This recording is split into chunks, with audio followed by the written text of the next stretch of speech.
ఆమ్, హిందూ సాంప్రదాయంలో ప్రశ్నలు అడగటం అనేది తప్పు. ఎందుకంటే దానికి ఒక సామెత కూడా ఉంటుంది, అనుమానం పెనుభూతం అంటారు. దాన్ని నెగిటివ్గా చూస్తారు. కానీ బైబిల్లో ఎక్కడ కూడా దేవుణ్ణి క్వశ్చన్ చేస్తే, లేకపోతే క్వశ్చన్ చేసిన వాడిని దేవుడు చెడ్డగా ఆలోచించలేదు. మీరు ఏ క్యారెక్టర్ అయినా తీసుకోండి, క్వశ్చన్ చేసినప్పుడు దేవుడు ఓపికగా జవాబిచ్చాడు. దేవుడికి ఎప్పుడు కోపం వస్తుందంటే, మనం క్వశ్చన్ చేసిన తర్వాత దేవుడు ఆన్సర్ ఇస్తే, ఆన్సర్ అర్థం కాలేదనుకో మళ్ళీ అడగొచ్చు, డౌట్ వచ్చిందనుకో మళ్ళీ అడగొచ్చు, అర్థమైన తర్వాత చేయటానికి ఇష్టపడకపోతే అప్పుడు దేవుడు కోపం వస్తుంది. అంతేగాని క్వశ్చన్ అడగటం అస్సలు తప్పే కాదు.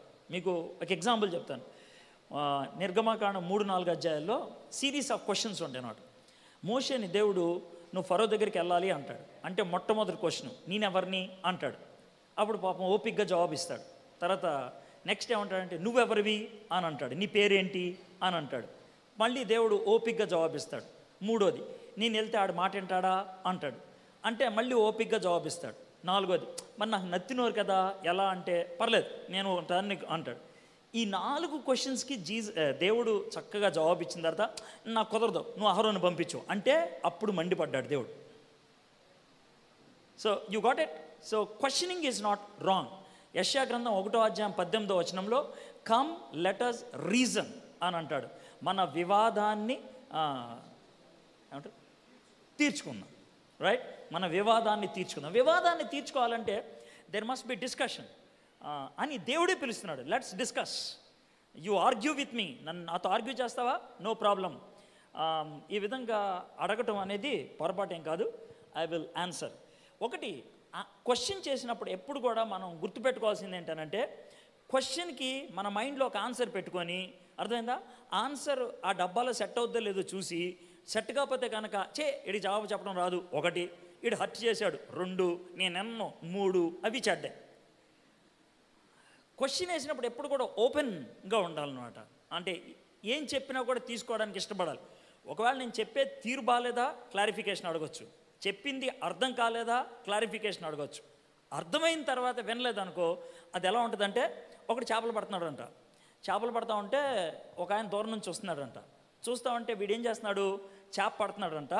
1, 2, 3 చేపలు మళ్ళీ చెరువులు వేసేస్తున్నాడంట. 1, 2 చేపలు మాత్రం బుట్టలు వేసుకుంటాడంట. సాయంత్రం దాకా చూశాడంటాడు, చాలాసేపు చూశాడంట.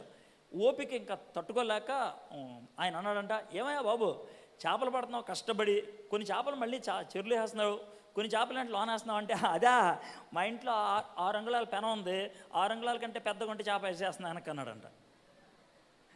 మా ఇంట్లో 6 అంగుళాల పెనం ఉంది, అంతకంటే పెద్ద చేప పడితే మళ్ళీ వేస్తున్నాడంట లోన్, ఎందుకంటే పెనం మీద పడదుగా. మనం కూడా ఒక డబ్బా పెట్టుకుంటాం, డబ్బాలో జవాబు పట్టకపోతే వదిలే మనం తీసి పడేసేస్తాం అని అనుకోకర్లా, మనం దాన్ని కట్ చేసి వేసుకుంటే సెట్ అవుతుంది. ఓకే. చనిపోయిన ఆత్మలు ప్రస్తుతం ఎక్కడ ఉన్నాయి? ఈ ప్రశ్న అడగటంలో ఒక అంతరార్థం ఉంటుంది. నేను అంతరార్థాన్ని కూడా ఊహిస్తాను. ఏంటంటే, చచ్చిపోయిన వాళ్ళు దెయ్యాలు అవుతారా? ఇది మేజర్గా ఉండేటువంటి ఇష్యూస్. అసలు దెయ్యాలు ఎక్కడి నుంచి వచ్చి నీ ముందు తెలిస్తే ఆ తర్వాత చచ్చిపోయిన వాళ్ళు ఎక్కడికి వెళ్ళారో తర్వాత ఆలోచిద్దాం. అప్పుడు 1 shot 2 birds అయిపోతాయి. దేవుడు దేవదూతలను తయారు చేశాడు. దేవదూతలు ఎప్పుడు కూడా హెయిరార్కీ ఉంటుంది. హెయిరార్కీ అంటే prime minister, chief minister, governor, collector, అలాగా లెవెల్స్ అనమాట. అంటే నా ఉద్దేశం ఏంటంటే, దేవదూతల్లో హోదాలు ఉంటాయి. చిన్న దూతలు, పెద్ద దూతలు, గబ్రియేలు అనేవాళ్ళు, ఇంకా ప్రధాన దూతలు, ఇలాగా వేరు పొజిషన్స్ ఉంటాయి అన్నమాట. సో దేవదూతల్లో పొజిషన్స్ ఉన్నప్పుడు టాప్ పొజిషన్లో ఒకరిని పెట్టాడు, వాడే లూసిఫర్. అర్థమైందా? లూసిఫర్ యథార్థంగా టాప్ పొజిషన్లో ఉన్నాడు కాబట్టి వాడికి హోదా ఉన్నది. దేవుడు పైగా వాడిని అందంగా కూడా తయారు చేశాడు. ఆ 2 ఉండడం బట్టి వాడికి గర్వం వచ్చింది. గర్వం వచ్చి ఏమనుకున్నాడంటే, మనం కనుక దేవుడిని పక్క తీసేస్తే మనమే దేవుడు అయిపోతాం కదా అని అనుకున్నాడు. సో దేవుడు పొజిషన్లోకి వెళ్ళాలి అని అనుకున్నప్పుడు దేవుడు కోపం వచ్చి లూసిఫర్ని తోసేశాడు. లూసిఫర్ని తోసేసినప్పుడు లూసిఫర్కి జై జై అనుకుంటూ 3వ భాగం వాళ్ళు వెళ్ళిపోయారు. 3వ భాగం అంటే ఏంటి, 100 మంది ఉంటే 33 మంది వెళ్ళిపోయారు. సో ఈ లూసిఫర్తో పాటు ఒకవేళ 1,00,000 మంది దేవదూతలు ఉంటే 33,000 మంది దేవదూతలను కూడా దేవుడు కింద తోసాడు. ఊరిని ఉదాహరణ చెప్తున్నా, అలా తోసారు. ఈ పడిపోయినటువంటి దేవదూతలు, ఈ పడిపోయినటువంటి లూసిఫరు ఈ లోకములో దెయ్యాలుగా, ఈ లోకములో సాతాను శక్తులుగా వ్యవహరిస్తూ ఉన్నారు. నేను ఇందాక ఒక మాట చెప్పా, దేవదూతల్లో హైరార్కీ ఉంటుందని. కాబట్టి దెయ్యాల్లో కూడా హైరార్కీ ఉంటుంది. ఎలాగా? లూసిఫర్ అనేవాడు ప్రధానమైనటువంటి నెగిటివ్ ఫోర్స్. లూసిఫర్ అనేవాడు ప్రధానమైనటువంటి సాతాన్. వాడి కింద ఖండానికి ఒకడు ఉంటాడు. ఖండానికంటే ఆసియా ఖండానికి ఒకడు, ఐరోపా. ఆ తర్వాత వాళ్ళ కింద దేశానికి ఒకడు, వాడి కింద జిల్లాకు ఒకడు, వాడి కింద ఊరుకొకడు. ఇలాగా దెయ్యాలు వ్యవహరిస్తూ ఉంటాయి. మీరు ఒకవేళ దానియేలు గ్రంథం 9వ అధ్యాయంలో చూసినట్లయితే పారసీక దేశం అంటే పర్షియా దేశం, పారసీక దేశాన్ని అంతటిని కంట్రోల్ చేయడానికి ఒక దెయ్యం ఉండేవాడు. ఆ దెయ్యం మిఖాయేల్ అనేటువంటి దేవదూతతో కొట్లాడాడంట. అర్థమైందా? అలాగా కంట్రోల్ చేసేవాళ్ళుగా ఉంటారనమాట. సో ఇవి దెయ్యాలు. మరి చనిపోయిన వాళ్ళు ఏమవుతారండి? ఎవడైనా చనిపోతే హెబ్రీయులకు రాసిన పత్రిక 9వ అధ్యాయం ప్రకారం క్రైస్తవులు నమ్మేది స్ట్రెయిట్ లైన్. క్రైస్తవులు నమ్మేది స్ట్రెయిట్ లైన్ ఏంటి? ఒకసారి పుడతారు, జీవిస్తారు, చచ్చిపోతారు, చచ్చిపోయిన తర్వాత నిత్యత్వంలోకి వెళ్తారు. నిత్యత్వం రెండు ఉంటాయి. ఒకటి, బతుకున్నప్పుడు యేసుప్రభుని అంగీకరిస్తే పరలోకానికి వెళ్తావు.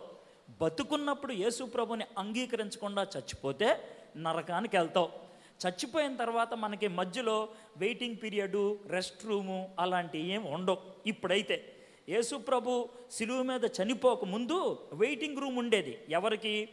ఎవరినైతే పరలోకంలోకి దేవుడు తీసుకెళ్దాం అనుకున్నాడు అంటే అబ్రహాము, దావీదు ఇలాంటి వాళ్ళందరినీ రెస్ట్ రూమ్లో పెట్టాడు అప్పట్లో.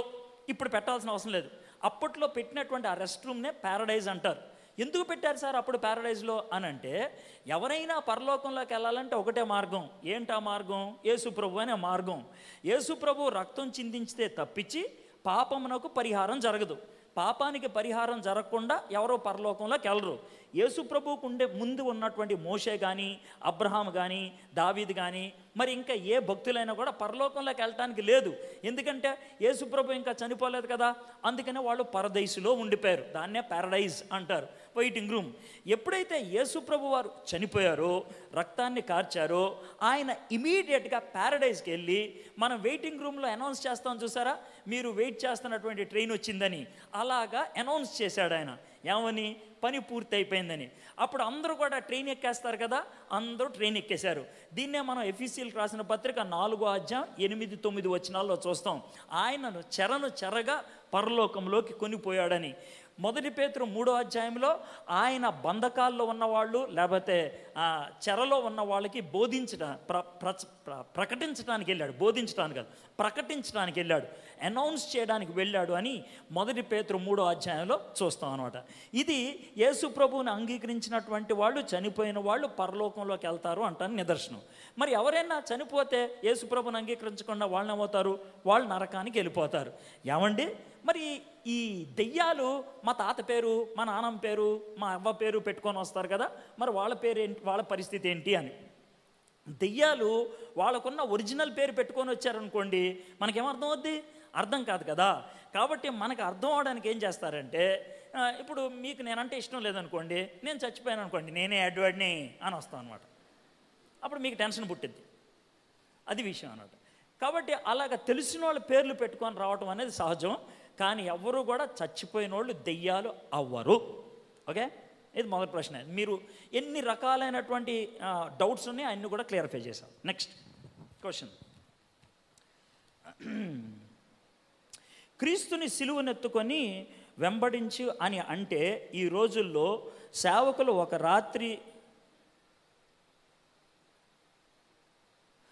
రాత్రిలోనే నువ్వు ఆశీర్వదించబడతావు, నీకు దేవుడు బాగా బ్లెస్ చేస్తాడు, నీకు దరిద్రత ఉండదు, దేవుని రాజ్యంలోకి వెళ్ళాలంటే కష్టాలు లేక ఇలా అన్ని కష్టాలు వ్యాధులు లేకుండా అన్నీ సాధించుకుంటాం ఉండాలా, నేను ఈ మార్గం ఎంచుకోవాలా, ఇరుకు మార్గమును ప్రవేశించుడి అన్నారు కదా అంటే ఏంటి? అంటే నాకు ఈ ప్రశ్నకు అర్థమైంది ఏంటంటే, యేసుప్రభు వారు ఏమన్నారంటే, మీరు నన్ను వెంబడించాలంటే కనుక మీ సిలువనెత్తుకొని నన్ను వెంబడించాలి అన్నారు కదా. మరి ఈనాటి ప్రసంగికులేమో యేసు ప్రభువుని అంగీకరించేస్తే బాధలు, కష్టాలు, ఇబ్బందులు ఉండవు అని అంటున్నారు కదా. మరి నేను ఏ మార్గాన్ని ఎంపిక చేసుకోవాలి? ఈ సేవకులు చెప్పేదా, యేసు ప్రభు చెప్పేదా అని.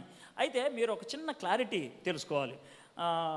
మీ క్లారిటీ కోసం ఈ మాట చెప్తున్నాను. మీరు వెంటనే టక్కున జవాబు చెప్పండి, ఓకే? ముక్త కంఠంతో జవాబు చెప్పేసేయండి. ఏంటనంటే మనకి ఐఏఎస్ ఆఫీసర్ అవ్వాలంటే 3 రకాలైన పరీక్షలు ఉంటాయి, ఓకే? నెంబర్ 1 ప్రిలిమ్స్ అంటారు కదా, మీకు అందరికీ తెలిసింది. 2ది మెయిన్స్ అంటారు.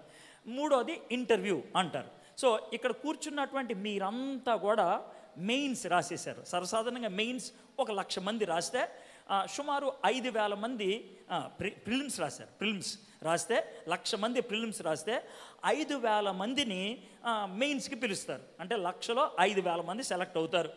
ఆ 5,000 మంది మీరు, ఓకే? ఆ 5,000 మంది మీరు. మీ అందరికీ లెటర్స్ వచ్చాయి. ఏమన్నా లెటర్స్ వచ్చాయి అంటే, అయ్యా నువ్వు మెయిన్స్కి సెలెక్ట్ అయ్యావు, మెయిన్స్కి ప్రిపేర్ అవ్వు, 2 నెలల తర్వాత ఎగ్జామ్ ఉంటుంది అని. అయితే సర్వసాధారణంగా ప్రిలిమినరీ కంటే మెయిన్స్ చాలా కష్టమైనటువంటి పరీక్ష, ఓకే? ఎమరై అర్థమైందా? ఇప్పుడు నేను అడుగుతున్న మీ ప్రశ్న, ఇప్పుడు మెయిన్స్కి అటెండ్ అవ్వు, ప్రిలిమ్స్ పాస్ అయ్యావు అనే లెటర్ వస్తే ఆనందిస్తావా, ఏడుస్తావా? గట్టిగా చెప్పాలి. ఒక్క మాట, మీరు ఎవరు కోపం తెచ్చుకోనంటే ఇందుట్లో ఆడియన్స్లో అలాంటి లెటర్ చూసి నేను ఏడుస్తాను అని వాళ్ళు ఎవరు ఉన్నారా? పర్లేదు, ఉన్నారా? లేరు. అయితే మీకు మాట చెప్పమంటారా, మిమ్మల్ని కష్టమైన పరీక్షలోకి పిలుస్తున్నారు. అర్థమైంది కదా? చాలా కష్టమైన పరీక్ష, చాలా ఇబ్బందితో కూడిన పరీక్ష, అర్థం, శ్రమతో కూడినటువంటి పరీక్ష. అయినా మీకు ఆనందమేనా? అయినా మీకు ఆనందమేనా? ఎందుకని? ఎందుకు చెప్పమంటారా? 2 కారణాలు. 95,000 మందిలో లేను, 5,000 మందిలో ఉన్నాను. ఇది మొదటి ఆనందం. 2వది, ఇది కూడా దాటేస్తే అర్థమైందా, కలెక్టర్ అయిపోతాను. ఇది ఆనందం. మిమ్మల్ని కష్టాల్లోకి పిలిచిన ఆనందం ఎందుకో తెలుసా? మీకు క్రౌన్ అంటే చివరుండేటువంటి బిరుదుందే, అది మీకున్నది. అదేవిధంగా యేసు ప్రభు ఇచ్చేటువంటి కిరీటాన్ని కనుక మనం దృష్టిలో పెట్టుకుంటే దారిలో వచ్చేటువంటి ఇబ్బందుల్లాగా ఉంటాయా? కష్టాలుగా ఉంటాయా? ఉండవు. కాబట్టి అటు యేసు ప్రభు చెప్పినా, ఇటు సేవకులు చెప్పినా, ఇద్దరు చెప్పింది ఒకటే. అర్థమైందా? అటు యేసు ప్రభు చెప్పినా, ఇటు సేవకులు చెప్పినా ఇద్దరు ఒకటే. అదేంటండి అంటారేమో, యేసు ప్రభు ఒక సందర్భంలో చాలా ఫ్రాంక్గా ఉన్నారంటే, మీలో ఎవరన్నా నన్ను వెంబడించుకోరినట్లయితే మీ సిలువను ఎత్తుకొని మిమ్మల్ని మీరు కాదనుకుంటూ రండి అన్నాడు ఒక సందర్భంలో. ఇంకో సందర్భంలో ఏమన్నాడు తెలుసా? నేను ఇచ్చేటువంటి కాడి సులువుగా ఉంటుంది అని అన్నాడు. ఏంటి కాంట్రాస్ట్ అని ఉంటుంది అని అంటే ఏంటి? కాడి ఉంటుందా అన్నాడా లేదన్నాడా? చెప్పండి, ఉంటుందన్నాడా లేదన్నాడా? కాడి ఉంటుంది, అది సిలువుగా అనిపించేటట్లు చేస్తా. కాడి ఉంటుంది, అది సులువుగా అనిపించేటట్లు చేస్తా. ఇబ్బందులు ఉంటాయి, అది ఇబ్బందిలాగా కనిపించేటట్లు చేయను. కష్టాలు ఉంటాయి, అది కష్టంలాగా అనిపించదు. దీన్నే పౌలు భక్తుడు ఏమన్నాడు తెలుసా? ప్రసవ వేదన అంటారు. ప్రసవ వేదన అంటే తల్లులైనటువంటి వాళ్ళకి తెలుసుది. అది వేదన కాదా? వేదనే. కానీ ఆ ప్రసవ వేదనకు ఉన్నటువంటి విచిత్రమైన లక్షణం ఏంటి తెలుసా? ఆనందాన్నిచ్చే వేదన. ఆనందాన్నిచ్చే వేదన. కాబట్టి యేసు ప్రభు వారు ఆ ధోరణిలో ఏమన్నాడంటే ఫ్రాంక్గా మాట్లాడాడు. అయ్యా కష్టాలు ఉంటాయి, సవాళ్ళు ఉంటాయి, ఇబ్బందులు ఉంటాయి, అందుకే దాన్ని ఇరుకు మార్గం అన్నాడు. ఎందుకంటే అది ఎంపిక చేసుకున్న వాళ్ళు తక్కువ మంది కాబట్టి. అవన్నీ తెలుసుకున్న తర్వాత ఎంపిక చేసుకునేవాళ్ళు. మన సేవకులు కానీ ఎవరైనా ప్రసంగాలు చేసేవాళ్ళు ఏమంటారంటే, రండి యేసే దగ్గరికి వస్తే ఆయన మీకు సహాయం చేస్తాడు, ఆయన మీకు తోడుగా ఉంటాడు. అయితే కొంతమంది కాంటెక్స్చువల్గా కాకుండా ఇబ్బందులన్నీ పోతాయి, ఇంకా అసలు జబ్బులే ఉండో, ఇక సమస్యలే ఉండో అని ఒక ఎక్స్ట్రీమ్ స్టేట్మెంట్ వేస్తారు. అది తప్పు. అర్థమైందా? పౌలు భక్తుడు అనేక మందిని స్వస్థపరిచాడు. ఆయన నీడబడితే చాలు ప్రజలకి స్వస్థత కలిగేది. ఆయనకే ఓ జబ్బు ఉంది, 3 సార్లు ప్రార్థన చేశాడంట, ప్రభా నా జబ్బు తీయని. తీసాడా దేవుడు? తీలా. నేను తీయను, నీకు ఈ జబ్బు ఇలాగే ఉంచేస్తానన్నాడు. ఎందుకంటే ఆ జబ్బు ఉండటం బట్టి పౌలు ఎప్పుడు కూడా దేవుడి మీద డిపెండ్ అయ్యాడు, దేవుడి మీద ఆధారపడ్డాడు. మనకి జబ్బు ఉంచాలా లేదా అనేది ఎవరి నిర్ణయం? దేవుని నిర్ణయం. మనకి సమస్య ఉండాలా లేదా అనేది దేవుడి నిర్ణయం. సమస్యలో మనకు 2 కారణాలు బట్టి వస్తుంది. ఒక కారణం ఏంటంటే మనం తప్పు చేస్తే వచ్చేది. రెండోది ఏంటంటే మనలో ఉన్నటువంటి గొప్పతనాన్ని బయటకు చూపించడానికి వచ్చేది. 2 విషయాలు. మనం తప్పు చేస్తే వచ్చేది ఒక శ్రమ. రెండోది, మనలో ఉన్న గొప్పతనాన్ని బయటకు చూపించడానికి దేవుడు ఇచ్చేటువంటిది, దేవుడు అనుమతించేది, అది శ్రేష్టమైనది. యోసేపు తప్పు చేయలా, కానీ యోసేపుకు వచ్చిన శ్రమను బట్టి ప్రధానమంత్రి అయ్యాడు. యోబు తప్పు చేయలా, యోబుకు వచ్చినటువంటి శ్రమను బట్టి తన ప్రాపర్టీ డబుల్ అయింది. అవునా కాదా? అది దేవుడు అనుగ్రహించింది, దేవుడు అనుమతించింది. అయితే మనం తప్పు చేసినప్పుడు ఒకవేళ శ్రమ వస్తే దేవుడు ఒకటే ఉద్దేశం ఏంటి తెలుసా? మనము రిపెంట్ అవ్వాలని, మనము రియలైజ్ అవ్వాలని, గుర్తించాలని, ఆయన వైపు తిరగాలని ఆయన చేసేటువంటి పని. ఓకే, సో మనం ఖచ్చితంగా దైవికమైన మార్గాన్ని ఎంచుకోవాలి, వాక్యానుసారంగా జీవించాలి. శ్రమలు వస్తాయి, దేవుని వాక్యానుసారంగా జీవిస్తున్నప్పుడు శ్రమలు వస్తాయి. వాక్యాన్ని ఉన్నది ఉన్నట్లుగా మాట్లాడితే అంత దాకేంది సార్, ఎవడంటాడు? ఎండో మమ్మల్ని హర్ట్ చేశారు సార్ కూడా అని అంటారు. అది పరిస్థితి. వాక్యం ఉన్నది ఉన్నట్లా కాకుండా ఏం పర్లేదా మీ జీవితం ఎలా ఉన్నా పర్లా, దేవుడు మిమ్మల్ని క్షమించేస్తాడు అంటే నాకు 2 దాంట్లో వేస్తారు. అది ఎలా ఉంటుందంటే, ఎవడైనా బ్రెయిన్ ట్యూమర్తో వెళ్ళాడనుక, ఏం పర్లేదు తమ్ముడు, పొద్దున్న ఒకసారి సాయంత్రం ఒకసారి జండు బాంబు రాసేసుకో అన్నట్లు ఉంటుంది అనమాట. బ్రెయిన్ ట్యూమర్తో వెళ్ళినప్పుడు ఏం చేయాలి? అరే బుర్ర పగలగొట్టాలరా నీదే, నీ బ్రెయిన్ సెటరైట్ చేయాలి, అది పరిస్థితి. కానీ బ్రెయిన్ సెటరైట్ చేయాలంటే, బుర్ర పగలాలంటే పెయిన్ వస్తుంది కదా, ఇంతకులే పెయిన్ జండు బాంబు రాసుకో, బాగోదు, అది యథార్థమైంది కాదు. Truth is painful. సత్యము ఎప్పుడు నొప్పిని కలిగిస్తుంది. But pain is necessary to remove pain. Pain అవసరం పెయిన్ని తొలగించడానికి, పెయిన్ అవసరం పెయిన్ని తొలగించడానికి. ముళ్ళు గుచ్చుకుంది పెయిన్, ముళ్ళు పీకటం పెయినా కాదా? పెయిన్. ఆ పీకితేనే ముళ్ళు పోతుంది. సో పెయిన్ అనేది మంచిది. పెయిన్ మంచిదనే మాట ఇదే మొదటిసారి విన్నారేమో. ఎవడన్నా చచ్చాడా బతికాడా చూడటానికి ఏం చేస్తారు? చచ్చాడా బతికాడా చూడటానికి ఒకటి పడిపోయాడు అలాగా ముక్కు చూస్తారు, ఇంకేం చేస్తారు? ఇదేంటిది చెప్పండి నాకు. పెయిన్. స్పందిస్తున్నాడా? నొప్పికి స్పందిస్తున్నాడా? నొప్పికి స్పందించకపోతే చచ్చాడని అర్థం. నొప్పికి స్పందించకపోతే, if you are not responding to pain, you are dead. Sensitivity కోల్పోయాడు అని అర్థం, సున్నితత్వం కోల్పోయారు అని అర్థం అన్నాడు. పెయిన్ ఈజ్ గుడ్, దేవుడు మనకిచ్చింది. పెయిన్ లేకపోతే దాన్ని కుష్టి వ్యాధి అంటారు శరీరానికి. గుండెకి పెయిన్ లేకపోతే కనుక జీవితం పాడైపోయింది అని అర్థం. కాబట్టి ఒక విధంగా హర్ట్ అవటం మంచిదే, నువ్వు ఇంకా బతుకున్నావు అని అర్థం. మనం ఎట్లా అని చెప్పగలం. ఓకే, ఆదికాండం 15వ అధ్యాయంలో అబ్రహాముని దేవుడు దర్శించి, నీ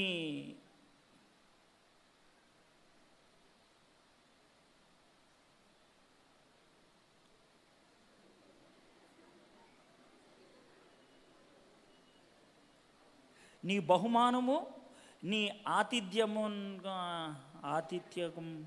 అత్యధికముగాను అగ్ని అని చెప్పాను. దేవుడు సంతానం ఇస్తానని చెప్పాను. అతడు యెహోవాను నమ్మెను, ఆయన అది అతనికి నీతిగా ఎంచెను. అబ్రహాము దేవుని నమ్మిన తర్వాత 16వ అధ్యాయం, సారా మాట విని ఎందుకు హాగర్ని పెండ్లి చేసుకొనెను. అబ్రహాముకి శారా ద్వారా శోధన వచ్చినప్పుడు ఆయన దేవుడు ఇచ్చిన ప్రామిస్కి కట్టుబడి ఉండాలిగా భార్య మాటకు ఎందుకు లోబడినట్లు. దీన్ని జోక్గా చెప్పచ్చు, నేను సీరియస్ చెప్తానులే.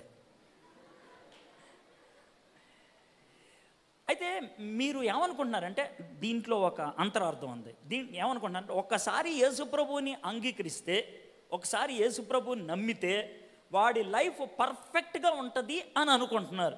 వాళ్ళ లైఫ్లో ఇంకా తప్పు ఒప్పులు ఉండవు అని అనుకుంటున్నారు. మార్నింగ్ నీకు మాట చెప్పాను, ఏమన్నా తెలుసా? మన ఈసీజీ, బతుకున్న వాడి కనుక ఈసీజీ తీస్తే స్ట్రైట్ లైన్ వస్తుందా? రాదు. పైకి కిందకి, పైకి కిందకి వస్తుంది. ఆ పైకి కిందకు వస్తేనే మనం బతుకున్నట్లు. స్ట్రైట్ లైన్ వస్తే అర్థం ఏంటి? చచ్చిపోయామని. ఆత్మీయమైన జీవితం యొక్క గ్రాఫ్ కూడా ఎప్పుడు పైకి కిందకే ఉంటుంది, స్ట్రైట్ ఉండదు. నాది స్ట్రైట్ అని అన్నాడంటే అంటే అర్థం ఏంటి తెలుసా? నేను ఏమీ పాపాలు చేయట్లేదు అని అంటే 2 తప్పులు చేస్తాడు. 1 యోహాను 1:8 ప్రకారం నాలో పాపం లేదు అని చెప్పుకుంటే వాడిని వాడే అబద్ధికుని చేసుకున్నట్లు.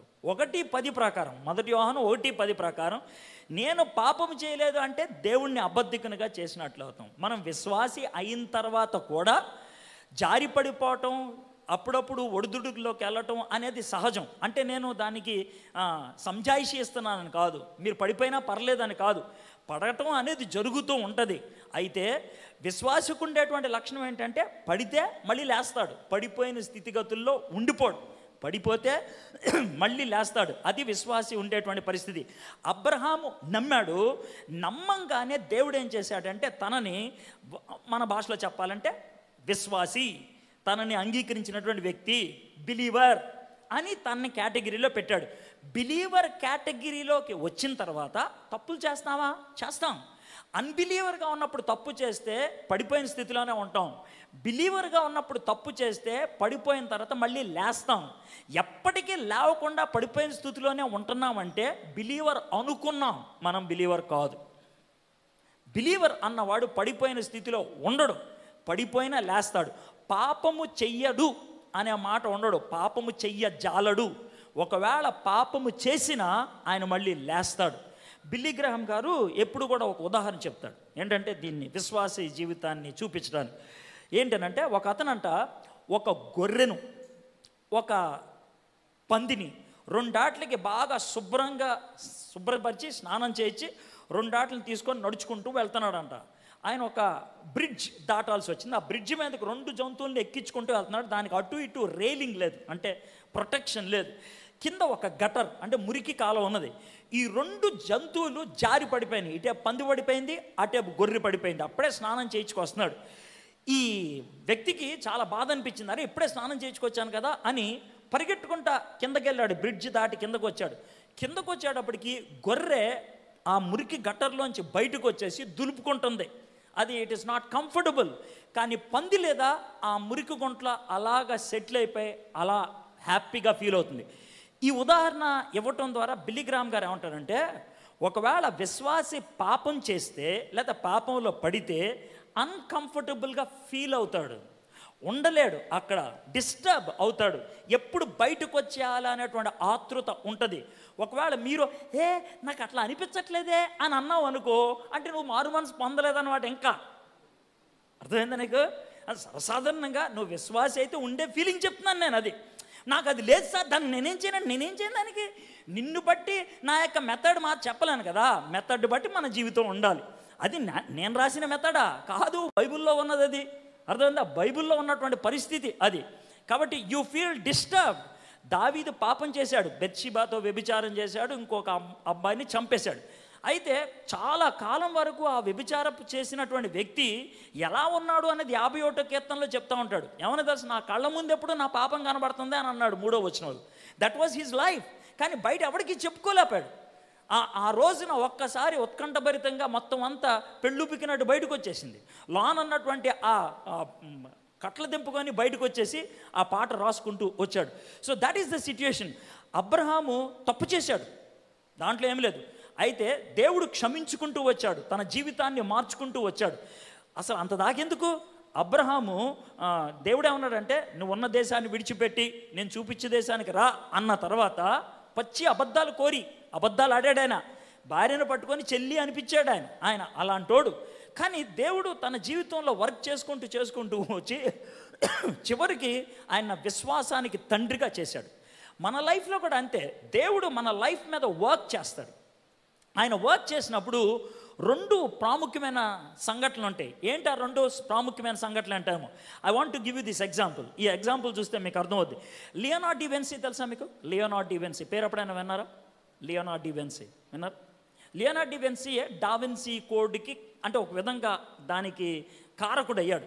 లియోనార్డో డా విన్సీ చాలా పెయింటింగ్స్ వేశాడు, స్కల్ప్చర్. ప్రపంచం అంతటికీ కూడా లియోనార్డో డా విన్సీ దేన్ని చూస్తే గుర్తుపడుతుంది అంటే, చాలామంది క్రైస్తవ ఇళ్లల్లో యేసు ప్రభు 12 మంది శిష్యులతో కూర్చున్న బొమ్మ ఉంటుందే, చివరి రాత్రి భోజనం, ద లాస్ట్ సప్పర్ అంటాడు.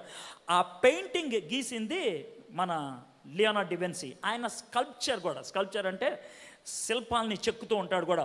ఒకసారి ఆయన ఇంటికి వస్తూ ఉంటే, ఎక్కడి నుంచో వస్తూ ఉంటే ఒక చాట బండ కనబడిందంట. బండ పెద్ద బండ కనబడితే ఆ బండను చూసేసి ఓ 10 నిమిషాలు ఎవడరా బండను చూస్తున్నాడు అనుకున్నాడు, వెళ్ళిపోయాడు. ఆ తర్వాత రోజు ఒక కుర్చీ తెచ్చుకున్నాడంట. కుర్చీ తెచ్చుకొని, ఇది బండ అనుకోండి, ఆ బండ ముందు కుర్చీ వేసుకొని ఇలాగే చూస్తూ ఉన్నాడంట రోజంతా ఇంతే. ఆయన ఏమనుకుంటాడు ఎవడన్నా సరే, పిచ్చోడు అనుకుంటారు. బండ, లిటరల్గా బండ. పైగా నేను కల్పించి చెప్పట్ల, జరిగిన విషయం. ఓకే, ఇలా చూస్తూ ఉన్నాడంట. చూసి 15 మంది పనుల్ని పిలిచాడంట. రే, ఈ బండ తీసుకెళ్ళి మా ఇంట్లో వెనకాల ఏంట్రా అన్నాడంట. బండ, ఇంత పెద్ద బండ, అర్థమైందా? 8 అడుగులు 10 అడుగులు ఉంటుంది బండ, ఇంత పెద్ద రాయి. ఆ రాయి తీసుకెళ్ళి మా ఇంట్లో వేయరా అని అన్నారంట.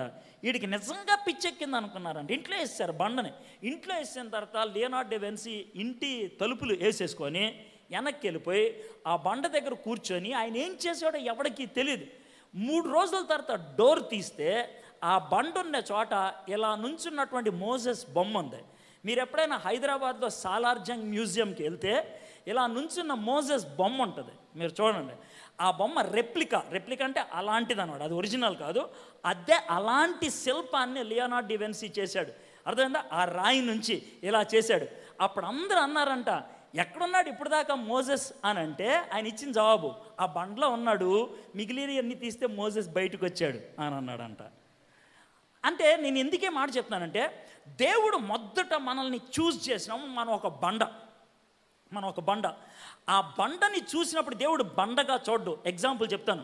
పిరికి బంద అయినటువంటి గిద్యోన్ని చూసినప్పుడు దేవుడు అన్న మొదటి డైలాగ్ అంటే తెలుసా మీకు? బలాఢ్యుడైనటువంటి గిద్యోను, పిరికి బందలా ఉండేటువంటి బండ అయినటువంటి గిద్యోన్లో బలాఢ్యుడైన గిద్యోన్ని యేసే చూశాడు. ఎప్పుడు కూడా ఊగిసలాడేటువంటి పేతుర్ని చూసినప్పుడు, పేతురు అసలు పేరేంటి? సీమోన్ను చూసినప్పుడు అతనికి ఏమని పేరు పెట్టాడు? పేతురు అని పెట్టాడు. పేతురు అంటే ఏంటి తెలుసా? పేతురు అంటే మన భాషలో చెప్పాలంటే కొంచెం లావుగా ఎవరిని ఉంటే బండోడా అని పిలుస్తామే. పేతురు అంటే అరమేక్ భాషలో బండోడా అని అర్థం. అంటే వాలటైల్, ఊగిసలాడేటువంటి పేతురులో బండలాంటి తత్వాన్ని చూడగలిగాడు. ఇన్ ద సేమ్ వే నిన్ను నన్ను చూసినప్పుడు దేవుడు ఒక బండలాగా చూడ్డు, ఆ బండలో ఉన్నటువంటి ఒక రూపాన్ని చూస్తాడు. ఎప్పుడైతే మనల్ని మనం దేవుడికి అర్పించుకుంటామో, అర్థమైందా, ఆ ఎక్స్ట్రా నన్నాటిని డిలీట్ చేస్తే ఫైనల్గా దేవుడు ఆశించినటువంటి ఒక రూపం వస్తుంది అనమాట.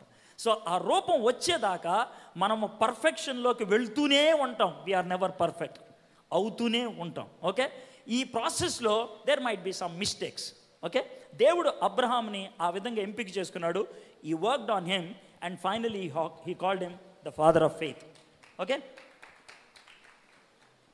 Sir, I have sinned even after believing in Christ. It gives me so much guilt to go to God. I want to live purely with God forever. Please help me with your suggestion. Evening message ade సాయంకాలం దాకా ఉంటే సరిపోదు. Okay, next. దేవుడు మనతో మాట్లాడాలంటే ఏమి చేయాలి? దేవుని ప్రణాళిక మన పట్ల ఆయన ప్రణాళిక మనకు ఎలా తెలుస్తుంది? Okay, good question. దేవుడు మనతో మాట్లాడాలి అని అంటే మనం చేసేది ఏం లేదు. మాట్లాడాల్సింది ఎవరు? మరి మనం ఏం చేస్తాం?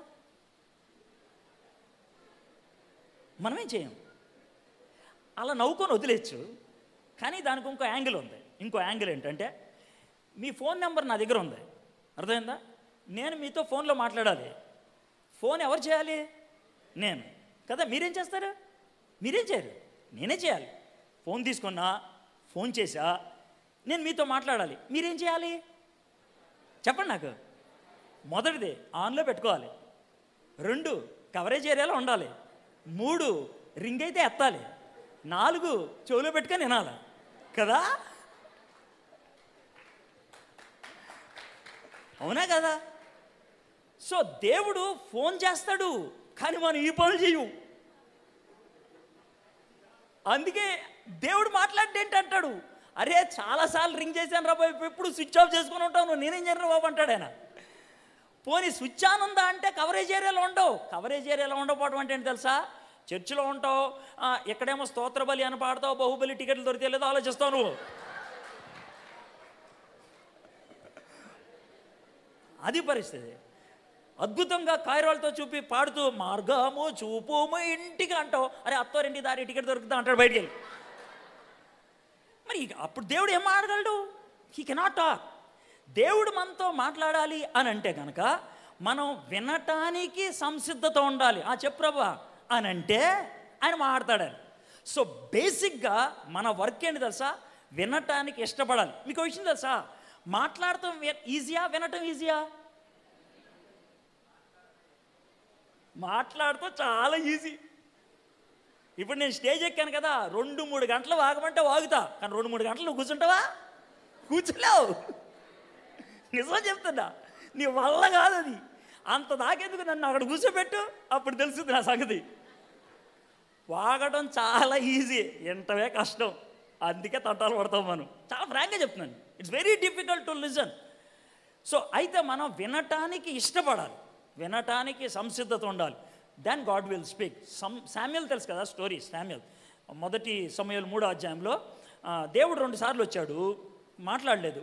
3వసారి వచ్చినప్పుడు మన ఏలీ దగ్గరికి వెళ్తాడు. అయ్యగారు పిలిచారంటే, అరే ఈసారి వస్తే కనుక ఈ మాట చెప్పు, వింటున్నాను ప్రభా చెప్పు అని. అది చాలా ఇంపార్టెంట్ వర్డ్ తెలుసా? I'm ready to listen, now you speak. Then God will speak. మనం వినటానికి సంసిద్ధత ఉంటే దేవుడు మనతో మాట్లాడటానికి ఇష్టపడతాడు. ఇంకో విషయం, దేవుడు ఒక ప్రణాళిక మన కోసం వేసుకొని మనకి చెప్పకుండా ఉండడానికి ఇష్టపడేవాడు కాదు, ఎప్పుడు చెప్పడానికి ఇష్టపడతాడు. No, this is the second part. దేవుడు మనకి తన ప్రణాళిక, మన పట్ల తనకున్న ప్రణాళికను ఎలా బయలుపరుస్తాడు? నేను ఎప్పుడు ఇలా ఆలోచిస్తాను. ఒక బిల్డింగ్కి 2 అంతస్తులు. ఎన్ని? మీరు 2వ అంతస్తుకి వెళ్ళాలి. ఫస్ట్ ఏం చేయాలి చెప్పండి? ఫస్ట్ ఏమెట్లు? మొదటి అంతస్తు. మొదటి అంతస్తు ఎక్కకుండా 2వ అంతస్తుకి వెళ్ళగలవా? వెళ్ళలేవు. లిఫ్ట్ అయినా సరే మొదటి అంతస్తు దాటాల్సిందే. మొదటి అంతస్తు దాటకుండా 2వ అంతస్తులోకి వెళ్ళగలవా? వెళ్ళలేవు. You have to always cover the first stage, then only you can go to the second stage. అర్థమైందా? దేవుని ప్రణాళిక మన పట్ల 2 రకాలుగా ఉంటుంది. 2 రకాలుగా. ఒకటేమో అందరికీ సేమ్ ఒకటి ఉంటుంది, అందరికీ సేమ్ ఒకటి ఉంటుంది. దాంట్లో కొంతమందికి ప్రత్యేకంగా ఉంటుంది. అందరికీ సేమ్ ఏంటండి, దాంట్లో కొంచెం ప్రత్యేకం ఏంటండి, మీకు అర్థమయ్యే భాషలో చెప్తాను. అర్థమైందా? న్యూరాలజిస్ట్ అంటే బుర్రకు సంబంధించినోడు, కార్డియాలజిస్ట్ గుండెకి సంబంధించినోడు, ఆప్థమాలజిస్ట్ కంటికి సంబంధించినోడు, ఈఎన్టీ చెవి గొంతు నోరుకి సంబంధించినోడు, అర్థమైంది, డెర్మటాలజిస్ట్ స్కిన్కి సంబంధించినోడు. వీళ్ళందరూ కూడా డాక్టర్లే కదా. అయితే మీరు తెలివిగా జవాబు చెప్పాలి. వీళ్ళందరికీ కామన్గా ఉండేది ఏంటి చెప్పండి నాకు?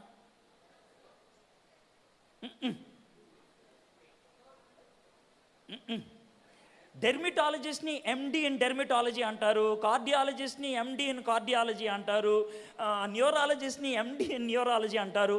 ఓకే, ఇవందరికీ ఎండి ఉండొచ్చు, ఎంఎస్ ఉండొచ్చు, ఇదందరూ ఉండొచ్చు. అయితే వీళ్ళందరికీ కామన్గా ఒకటి ఉండాలి. చెప్పగలరా ఎవరన్నా? చెప్పితే నేను ఈవినింగ్ వచ్చినప్పుడు వాళ్ళకి 5 స్టార్ చాక్లెట్ ఇస్తాను. లేచి నుంచి అని చెప్పండి. అందరికీ కామన్గా ఉండేదంటే చెప్పండి నాకు. స్టెతస్కోపు, సుత్తి, శానం చెప్పారు. బాగా చెప్పాడు విమల్, డాక్టర్ కదా ఆయన, అంది చెప్పేసి. డాక్టర్ విమల్ కాబట్టి చెప్పాడు, కాబట్టి ఆయన క్యాన్సర్. నువ్వు ఎంబీబీఎస్ చేయకుండా ఎండి చేయలేవు, ఎంబీబీఎస్ చేయకుండా కార్డియాలజీ చేయలేవు, ఎంబీబీఎస్ చేయకుండా డెర్మటాలజీ చేయలేవు, ఏది చేయలేవు. ఎంబీబీఎస్ అనేది ఫస్ట్ ఫ్లోరు, స్పెషలైజేషన్ అనేది సెకండ్ ఫ్లోరు.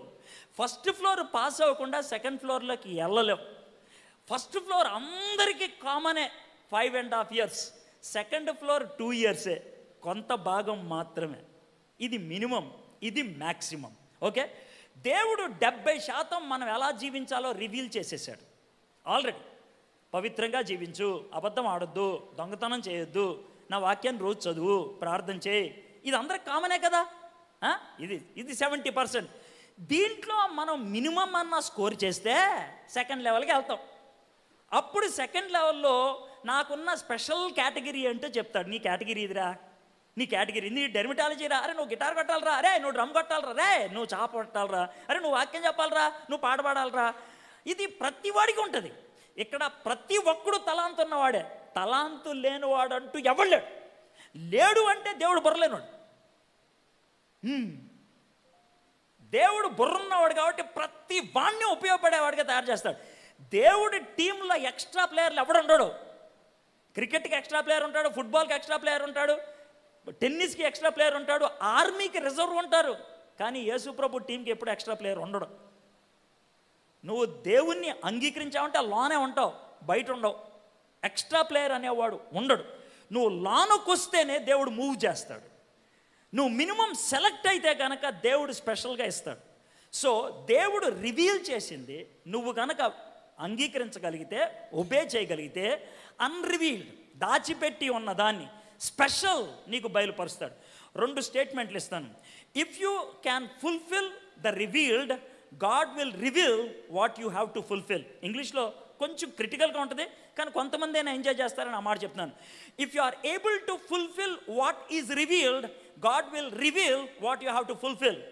దేవుడు బయలుపరిచిన దానికి నువ్వు విధేయత చూపించగలిగితే, నువ్వు దేనికి విధేయత చూపించాలో దాన్ని బయలుపరుస్తాడు. Okay, that's beauty. So phase 1 fulfil కాకుండా ఫేజ్ 2 అవ్వదు. మినిమం నీ లైఫ్లో క్వాలిఫై అవ్వకుండా స్పెషల్ బయటికి రాదు.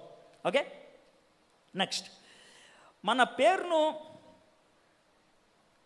మార్చుకున్నట్టు ద్వారా మన జీవితం మారుతుందా? అబ్రహాము శారా గారులకు పేరు మార్చిన తర్వాత వారికి బిడ్డలు ఇచ్చారు. మరి అబ్రహాము పేరు మార్చిన తర్వాత దేవుడు బిడ్డలు ఇచ్చాడు కదా. బోల్డ్ మంది అబ్రహాం అనే వాళ్ళకి పిల్లలు లేరు ఇప్పుడు. మరి ఆడి పేరు కూడా అబ్రహమే, అవునా కదా? అంటే దేవుడు పేరు పెడతాం వేరు, నువ్వు పెట్టేసుకోవడం వేరు. అర్థమైందా? దీన్ని పోడియం అని తయారు చేసినోడు పెట్టాడు, అందుకే ఇది పోడియం అయింది. దీన్ని కుర్చీ అని నేనంటే కుర్చీ అవుతుంది? అవ్వదు, అవ్వదు. పేరు నువ్వు పెట్టుకోవడం కాదు, పేరు ఎవరు పెట్టాలి? దేవుడు పెట్టాలి. అర్థమైందా? పేరు మార్చుకోవటం బట్టి జీవితం మారదు, జీవితం మారటం బట్టి పేరు దేవుడు పెడతాడు. God will give you a name. అర్థమైందా? గాడ్ ఎలా ఇస్తాడండి దేవుణ్ణి? ప్రజలు పిలిచేటట్లు చేస్తాడు అట్లా. అర్థమైందా? లేదా ప్రజలు గుర్తించేటట్లు చేస్తారు. లేదా ఇక్కడ ఎవ్వరు గుర్తించకపోవచ్చు. పరలోకంలోకి నువ్వు వెళ్తున్నప్పుడు, ఫర్ ఎగ్జాంపుల్ నా పేరు వెంకటేశ్వరరావు అని అనుకుందాం. ఈ లోకంలో ఎవడైనా సరే వెంకటేశ్వర అంటే ఏమనుకుంటాడు? ఓ హిందూ అనుకుంటాడు. నేను మారు మనసు పొంది పేరు మార్చుకోకుండా అద్భుతమైనటువంటి పరిచయం చేసి అనేక మందిని ప్రభువు దగ్గరికి నడిపించినటువంటి వ్యక్తిని అనుకోండి, నేను పరలోకంలోకి వెళ్తున్నప్పుడు నా బిడ్డ సువార్థికుడు, ఇవాంజలిస్ట్ వస్తున్నాడని పిలుస్తాడు నన్ను దేవుడు. వెంకటేశ్వరరావు వస్తున్నాడని పిలవడు ఆయన. అది దేవుడిచ్చినటువంటి పేరు. అది ఎందుకంటే ఆయన నన్ను చూశాడు, అలా నా బ్రతుకును బట్టి ఆయన ఇచ్చింది ఆ పేరు. అయితే దేవుడు మన గిద్యోనికి కానీ పేతురుకి కానీ ముందే ఎందుకు పిలిచాడు తెలుసా? He knew the end. ఆయనకి తెలుసు కాబట్టి పిలిచాడు. ఓకే, మనం పేరు మార్చుకోవటం బట్టి బ్రతుకు మారదు, బ్రతుకు మారటం బట్టి పేరు మారాలి. Okay, any other question? నా దగ్గరకు వచ్చిన అయిపోయింది. ఇంకా ఉన్నాయా? Thank you.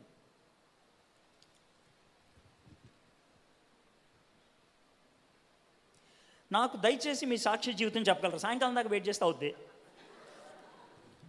ఓకే, విశ్వాసి యొక్క ఆధ్యాత్మిక జీవిత విధానాన్ని బట్టి అతని జీవితంలో దేవుని కార్యాలు జరుగుతాయా, లేక దేవుని చిత్తాన్ని బట్టి కార్యాలు జరుగుతాయా? రెండు రైటే.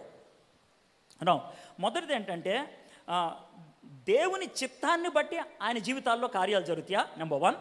మన జీవితాలను బట్టి కార్యాలు జరుగుతాయా, నెంబర్ 2. ఈ రెండు కూడా రైటే. ఒకటి ఉంటే ఇంకొకటి లేకపోతే పని అవ్వదు. ఉదాహరణకి చెప్తున్నాను చూడండి. దేవుని చిత్తము నన్ను ఆశీర్వదించాలని, దేవుని చిత్తము నన్ను ఆశీర్వదించాలి. అయితే దేవుని చిత్తం నన్ను ఆశీర్వదించాలి అని ఉన్నప్పుడు సర్వసాధారణంగా దేవుడు ఒక కండిషన్ పెడతాడు. ఉదాహరణకి చెప్తాం, దేవుడికి అబ్రహామును ఆశీర్వదించాలని ఉందా లేదా? చెప్పండి నాకు. దేవుడికి అబ్రహాముని ఆశీర్వదించడం ఆయన చిత్తమా కాదా? దేవుడి చిత్తమా కదా? అయితే దేవుడు కండిషన్ ఎలా పెట్టాడో చూద్దాం ఒకసారి. ఆదికాండం 12:2 నీవు మీ యొక్క ఊరిని, మీ యొక్క తల్లిదండ్రుల్ని, వాళ్ళందరినీ మీరు ఒకసారి చూస్తారా? ఎవరన్నా ఒకసారి చూస్తారా? ఆదికాండం 12:2.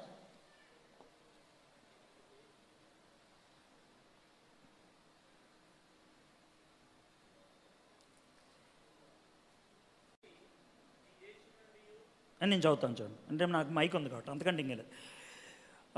యెహోవా, నీవు లేచి నీ దేశం నుండి, నీ బంధువుల యొద్ద నుండి, నీ తండ్రి ఇంటి నుండి బయలుదేరి నేను నీకు చూపించు దేశమునకు వెళ్ళుము. నేను గొప్ప జనముగా చేసి నిన్ను ఆశీర్వదించి నీ నామమును గొప్ప చేయుదును, నీవు ఆశీర్వాదముగా నుందువు. నిన్ను ఆశీర్వదించు వారిని ఆశీర్వదించదును, నిన్ను దీక్షించు వారిని శపించదును. భూమి యొక్క సమస్త వంశములు నీ అందు ఆశీర్వదించబడును. చూడండి ఇక్కడ ఎంత క్లియర్గా ఉందో. నువ్వు చేయాల్సింది ఒకటి ఉంది. ఏంటా పని? నువ్వు నీ దేశాన్ని విడిచిపెట్టి నేను చూపించే దేశానికి రావాలి. అది చేస్తే అప్పుడు నేను నిన్ను ఆశీర్వదిస్తాను. కండిషన్ ఎంత పర్ఫెక్ట్గా ఉందండి. మీకు ఒక మాట చెప్తాను చూడండి. బైబిల్ మొత్తం మీరు సాయంకాలం దాకా ఎతకండి. ఎతికి కండిషన్ లేకుండా, షరతు లేకుండా ఒక్క వాగ్దానాన్ని చూపిస్తే మీకు 5,000 రూపాయలు ఇస్తాం. 5,000 రూపీస్ కండిషన్ లేకుండా ఒక్క వాగ్దానాన్ని చూపిస్తే 5,000 రూపీస్ ఇస్తాం. పర్సనల్గా అప్లై చేసేది. దేవుడు మనకిస్తాడు. వాగ్దానం ఏంటి? అది ఇస్తాడు. దానికి కండిషన్ ఏంటి?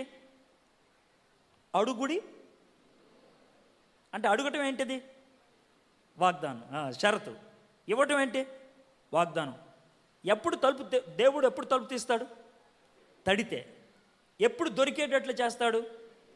ఎప్పుడు దేవుడు మన పాపాలను క్షమిస్తాడు? ఒప్పుకుంటే. ఎప్పుడు మనకి విశ్రాంతినిస్తాడు? మన భారం ఆయన మీద మోపితే. Everywhere there is one part.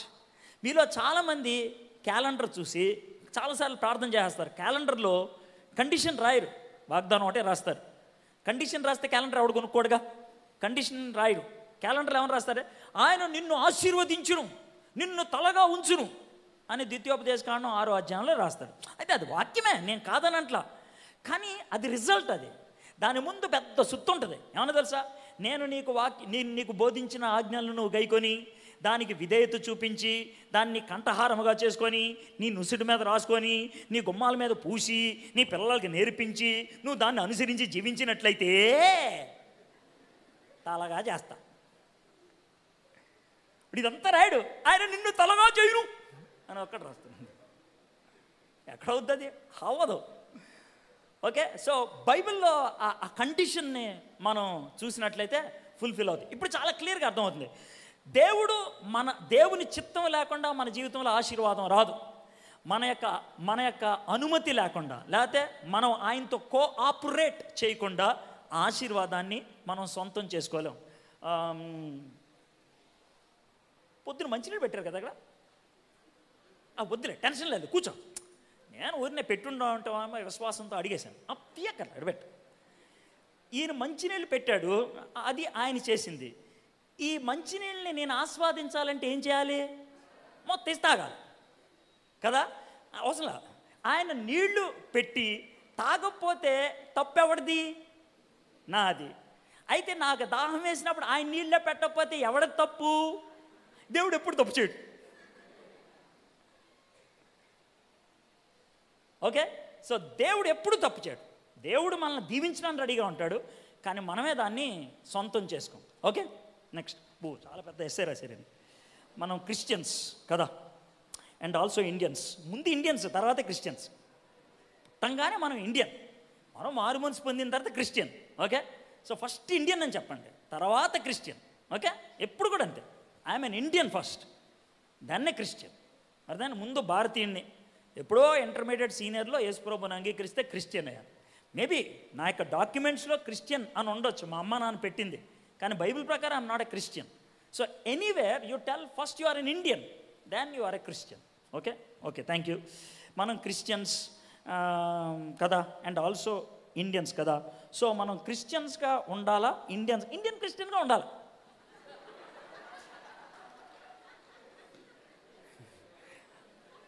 Indian క్రిస్టియన్గా ఉండటం అంటే ఏంటంటే, ఇండియన్ అమ్మాయి చీర కట్టుకుంటుంది, క్రిస్టియన్స్ చీర కట్టుకుంటే బాగుంటుంది. సాధారణంగా చెప్తున్నాం. చుడిదార్ వేసుకుంటారు, అమ్మాయి చుడిదార్ వేసుకుంటే బాగుంటుంది. అట్లా కాకుండా బికినీ డ్రెస్ వేసుకొని వస్తే బాగోదు. అది థాయిలాండ్లో బాగుంటుంది. వాళ్ళ దేశమే థాయిలాండ్, థాయిని చూపించే ల్యాండ్.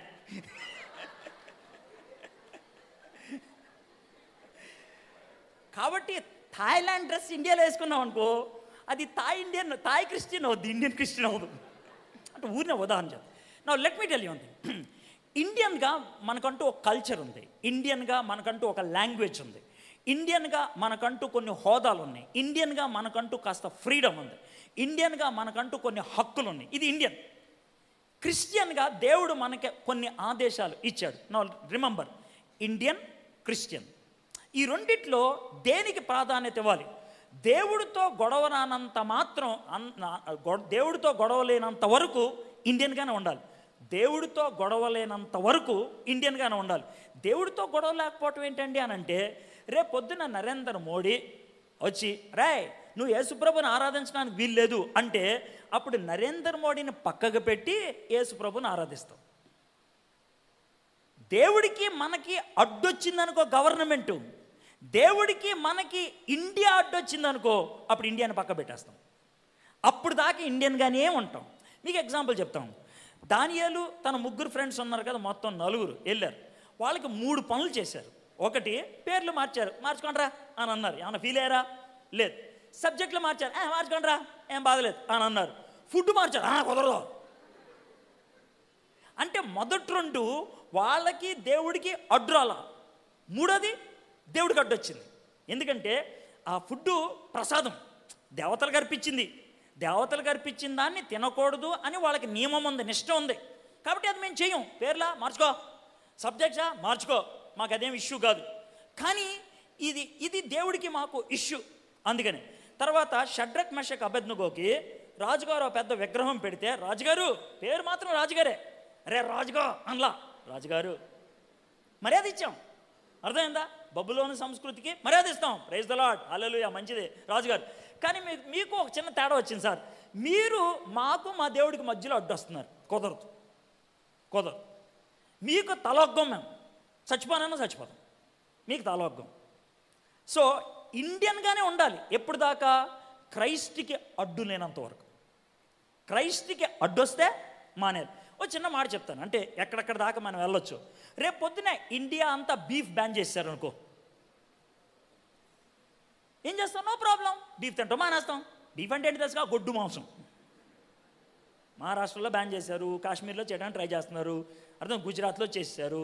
అలాగా ఒకవేళ ఇండియా మొత్తం బ్యాన్ చేశారనుకో, ఓకే మార్చుకోమంటే మార్చేసుకుంటాం. అయితే రేపు పొద్దున్న నరేంద్ర మోడీ రాయ్ మీరు క్రిస్టియన్గా ఉండడానికి వీల్లేదంటే, కుదరదు సార్, చచ్చిపోతాం మేము. So there is a clear distinction. We have to be Indian as long as you can be a Christian. But ఇండియన్గా ఉండి క్రిస్టియన్గా ఉండలేకపోతే మానేయాలి. ఇండియన్గా చీర కట్టుకో, ఇండియన్గా చుడిదార్ వేసుకో, ఇండియన్గా కమీజ్ వేసుకో, ఇండియన్గా గాగ్రా చోలి వేసుకో, ఇండియన్గా పంచి కట్టుకో, ఇండియన్గా లాల్చీ వేసుకో. అయితే హిందూగా బొట్టు పెట్టుకోవద్దు, అది ఇండియన్ కాదు, హిందూ. క్లియర్ డిమార్కేషన్ ఉండాలా, గీత గీసేసుకోవాలా, ఏది ఇండియన్, ఏది క్రిస్టియన్, ఏది ఇండియన్ అనేది. నేను ఇండియన్ అండి బొట్టు పెట్టుకున్నా అంటే, బొట్టు ఇండియన్లు అందరికీ ఉండవు, బొట్టు హిందూకు ఉంటుంది. అది కూడా ఎవరికి ఉంటుంది? భర్తన్న మొగుడుకు, భార్యకు ఉంటుంది, పెళ్లి చేసుకునేటువంటి అమ్మాయికి ఉంటుంది. భర్త చచ్చిపోయిన తర్వాత బొట్టు ఉంటుందా అంటే ఆడి హిందూ కాదా, ఆడి ఇండియన్ కాదా? సో ఆ బొట్టు వెనకాల ఒక అర్థం ఉంది, ఒక విశ్వాసం ఉంది. ఏంటి ఆ విశ్వాసం? శివుడి యొక్క 3వ కన్ను. ఆది దంపతులు పార్వతీ పరమేశ్వరులు, 3వ కన్ను తెరిస్తే నా మాంగళ్యం పోతుంది. అందుకని ఆయన్ని కూల్ చేయడానికి బొట్టు పెట్టుకుంటా. పెళ్ళి కానప్పుడు మంచి భర్తని అని బొట్టు పెట్టుకుంటా. పెళ్ళైన తర్వాత నా భర్తను చంపకుండా ఉండు ప్రభా అని బొట్టు పెట్టుకుంటా. భర్త చచ్చిపోయింది, అది పీకేస్తా.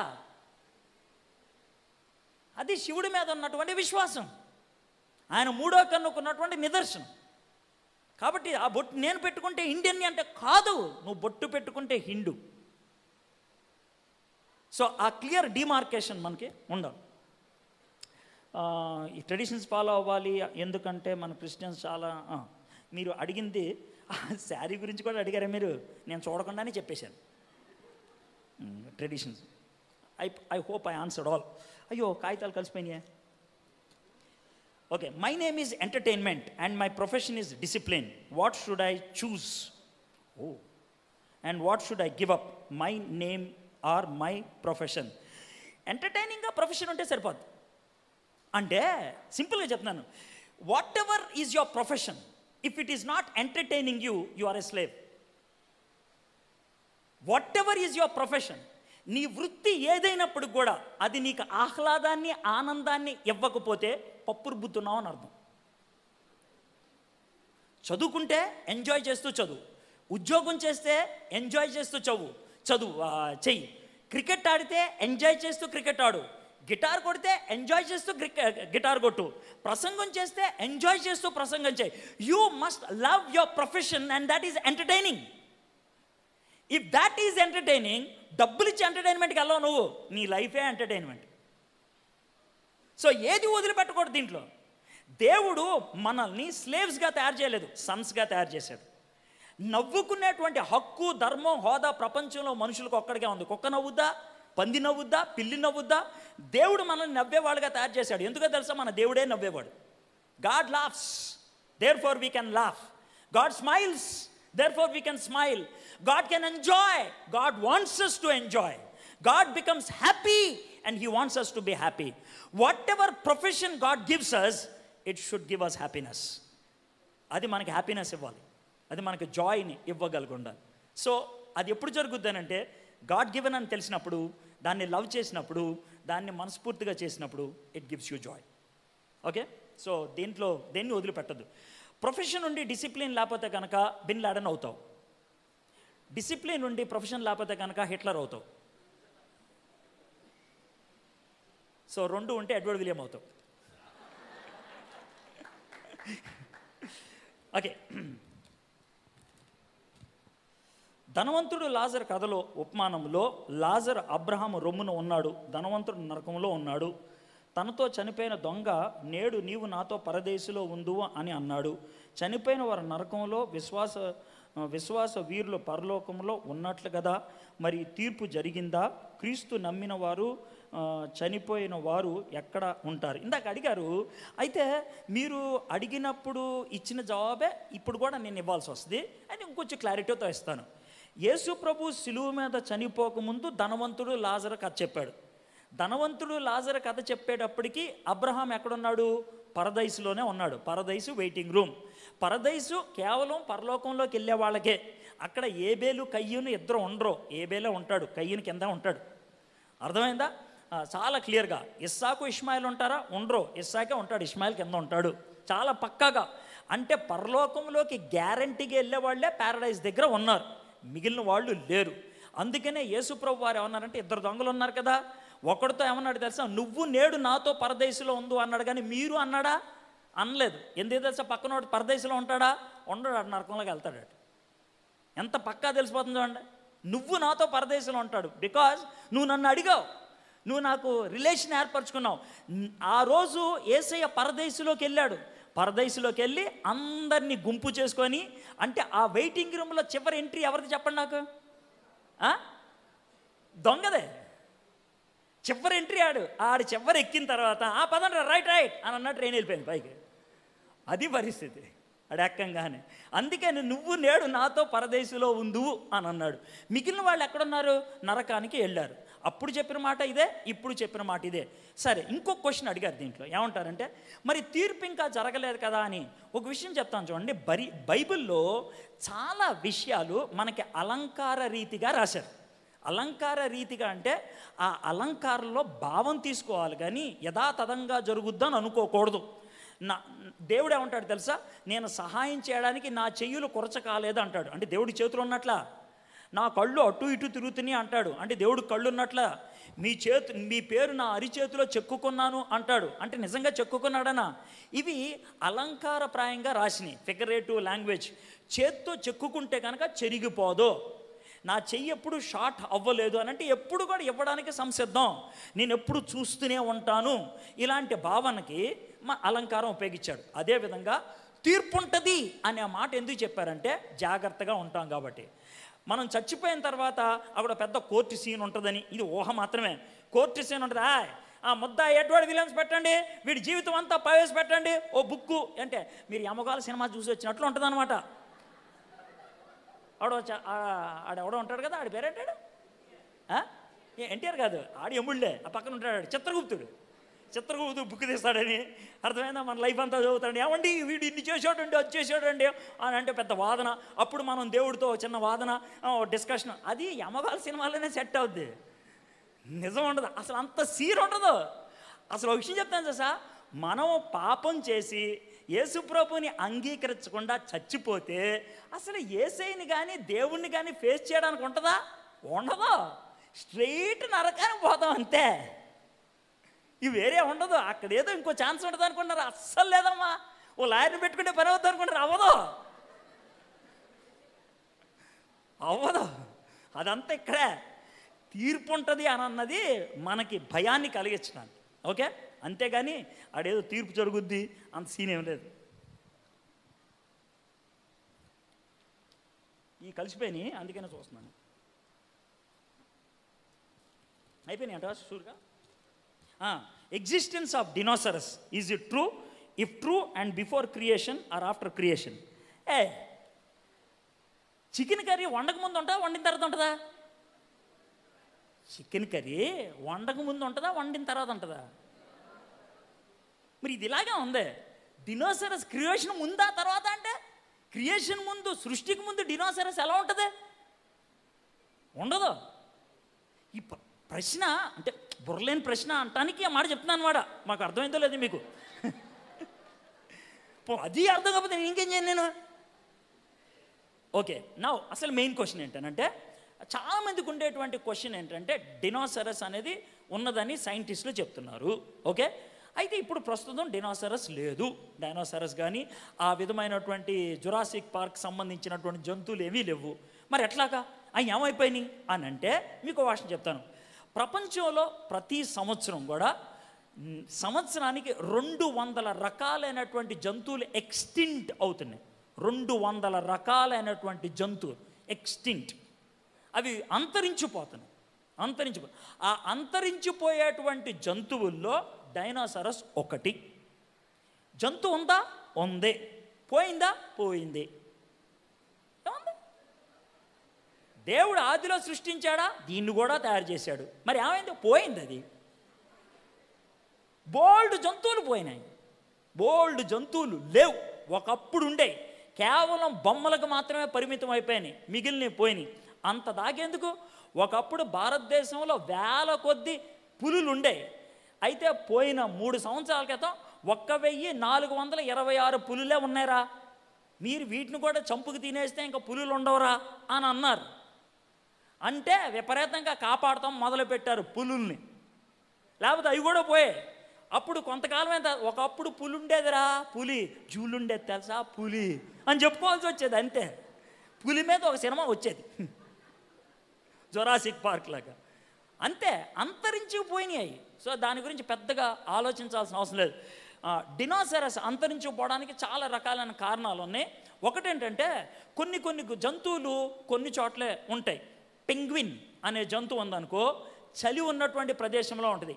కివి అనేటువంటి జంతువుని చూసారా, కేవలం న్యూజిలాండ్లోనే ఉంటుంది. కివి అనేది న్యూజిలాండ్లో లేదంటే కేవలం అది ఉండేది మన ఎట్లా ఉంటారు జూల్లోనే మాత్రమే పెంచుతారు, లేకపోతే అది పెరగలేదు. కేవలం కొన్ని ప్రాంతాలే. డినోసరస్ కూడా ఎక్కడ పడితే అక్కడ ఉండదు, ఒక చోటే గుంపులుగా ఉంటాయి. ఆ గుంపులుగా ఉన్నటువంటి డినోసరస్లు చచ్చిపోయినాయి. ఎందుకు చచ్చిపోయి అని అంటానికి రకరకాలైనటువంటి వాదనలు ఉన్నాయి. 1 పిడుగుపడిందని, 2 జబ్బొచ్చిందని, 3 ఆటలు కొట్లాడుకొని చచ్చిపోయినాయి అని. There are different kinds of theories. కారణం ఏదైతే ఏమైందా, పోయినాయి. అది విషయం. ఒకప్పుడు ఉండే, ఇప్పుడు లేవు. దాని గురించి పెద్ద వరి అవ్వాల్సిందే. మీకు ఇంకో క్వశ్చన్ కూడా ఇన్సైడ్ ఉండొచ్చు. ఏంటి ఆ క్వశ్చన్ అంటే, సార్ మరి డినోసరస్ ఉంటే సృష్టిలో తర్వాత మన బైబిల్ ప్రకారం 6000 సంవత్సరాలు అంతే కదా, మరి డినోసరస్ కొన్ని వేల సంవత్సరాలు లక్షల సంవత్సరాల క్రితం ఉన్నట్లు మా శాస్త్రీయ సైంటిస్టులు అందరూ చెప్తున్నారు కదా, మరి దీనికేంటి సార్ మీ జవాబు అని అంటారు. ఒకటి, బైబిల్ ప్రకారం భూమి 6000 సంవత్సరాలే అనేది మొదటి తప్పు. ఎవడు చెప్పాడు 6000 సంవత్సరాలే అని? బైబిల్లో అబ్రహాం నుంచి ఇప్పుడు దాకా 4000 సంవత్సరాలు అని తెలుసు. అబ్రహాంకి ఆదాంకి మధ్యన ఎంతకాలం ఉందో మనకు తెలుసా? తెలీదు. బహుశా 10,000 అవ్వచ్చు, 20,000 అవ్వచ్చు. బైబిల్ ప్రకారం దగ్గర 25,000 సంవత్సరాల దాకా వెళ్ళొచ్చు మనం, 25,000 సంవత్సరాల దాకా. అదైనప్పుడు కూడా మరి సైన్స్ బుక్ చూసామనుకోండి, సైన్స్ ప్రకారం చూస్తే this world is billion years old, several million years old అని రాస్తారు కదా. మరి ఎట్లాగా దానికి సంజాయిషి ఇవ్వటం అని?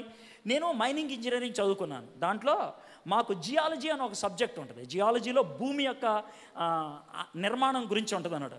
ఇప్పుడు బేసిక్గా కోల్ మైన్స్, గోల్డ్ మైన్స్ ఉంటాయి కదా, అది మైన్ ఫామ్ అవ్వాలంటే ఇన్ని ఇయర్స్ అయితే కానీ గోల్డ్ మైన్ రాదు, ఇన్ని ఇయర్స్ అయితే కానీ కోల్ మైన్ రాదు. ఎందుకంటే కార్బన్ కాన్సన్ట్రేటెడ్ ఫామ్లోకి వెళ్ళినప్పుడు సెవరల్ థౌజండ్స్ ఆఫ్ ఇయర్స్ అయితే కనుక కోల్ ఫామ్ అవుతుంది అనమాట. సింగరేణి గనుల్లోకి లోనకి తీసుకెళ్ళి స్ట్రాటా చూపిస్తారు.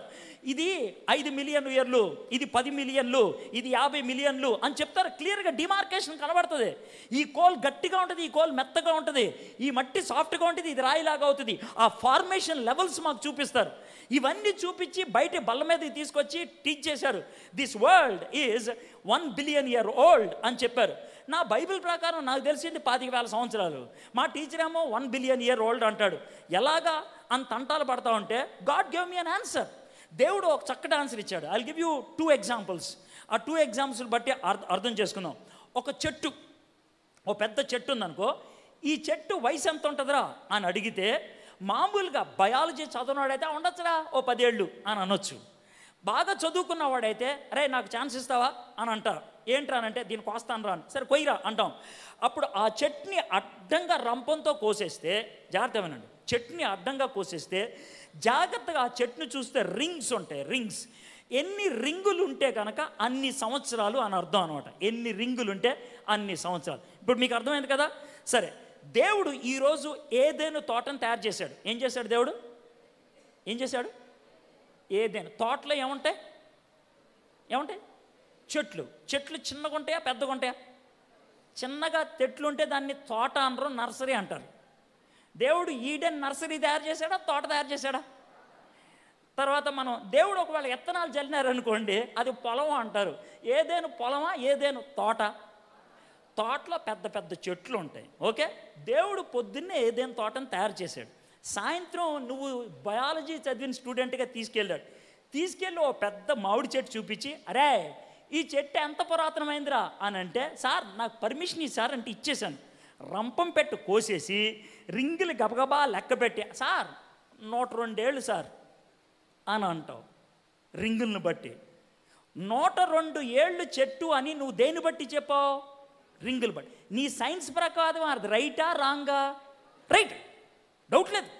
సైన్స్ ప్రకారం అన్ని రింగులు ఉన్నాయంటే అన్ని సంవత్సరాలు. అయితే నిజానికి దేవుడు ఎప్పుడు చేశాడు దాన్ని? అంటే దేవుడు ఏమన్నా తేడా చేశాడా? ఏం చేయాలా? దేవుడు ఎత్తనం వేయలా, 102 ఏళ్ల చెట్టుని తయారు చేశాడు.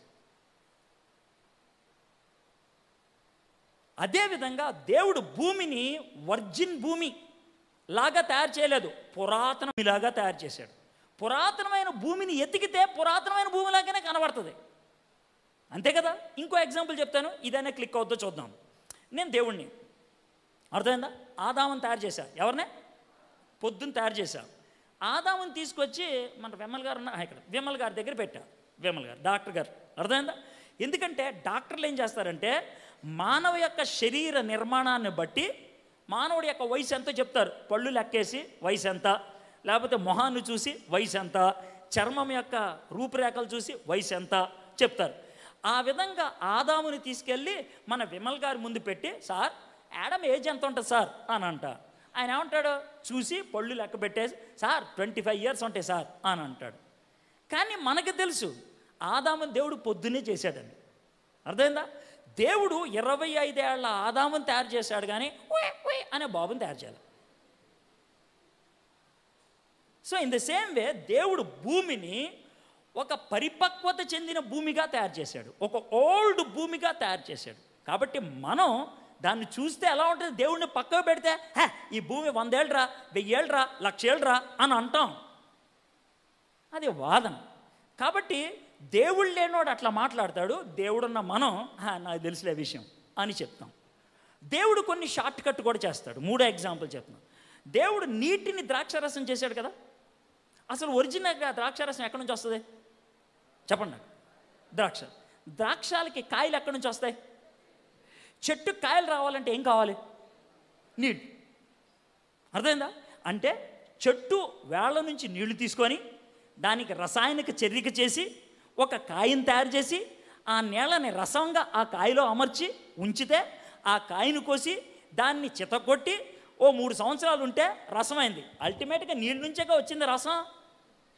మామూలుగా నీళ్ళ నుంచి రసం రావడానికి ఓ 10 ఏళ్ళు పట్టుద్ది, కానీ దేవుడు వద్దని 10 సెకండ్లో చేశాడంతే. షార్ట్ కట్ అన్నమాట. సో ఇది ఇంకొకటి. ఇది అంటే దీన్ని బి క్లాస్ మిరకల్ అంటారు. ఏ క్లాస్ మిరకల్ అంటే ఏమీ లేకుండా రసం తీసుకురావడం. బి క్లాస్ మిరకల్ అంటే ఏంటి తెలుసా? ఉన్న నీళ్ళని తీసుకొని రసం చేయటం. దేవుడు ఏ క్లాస్ మిరకల్ చేయగలడు? బి క్లాస్ మిరకల్ చేయగలడు. అర్థమైందా? దేవుడు ముడితే కళ్ళు వస్తాయి, అది ఏ క్లాస్ మిరకల్. కింద థూ అని ఊసి దాన్ని పేస్ట్ చేసి మొహం మీద రాసి ఎరా పని చేసిందా కడుక్కోసారి కలవడదా, ఇది బి క్లాస్ మిరకల్. దేవుడు ఏ క్లాస్ చేస్తాడు? బి క్లాస్ చేస్తాడు. ఓకే, అది విషయం. అయిపోయినా తమ్ముడు? ఇంకా ఉన్నాయా? ఇంకా ఉన్నాయా? ఓ, ప్రజలు ఎందుకు అడుగుతున్నారు తెలుసా? పర్లేదు లేడు చెప్తున్నాడు లేని అడుగుతున్నారు. ముందెందుకు అడగలేదు తెలుసా? ఈడు మొహం వీడికి ఏం తెలుసా అని అడగల. నాకు అర్థమైంది. 15 మినిట్స్లో ముగించాలి. చూసా, నువ్వే కట్ ఆఫ్ పాయింట్ పెట్టాల్సి వచ్చింది. బైబిల్లో ఇష్మాయిల్ ఉన్నారు, మరి ఖురాన్లో ఇష్మాయిల్ ఎవరు?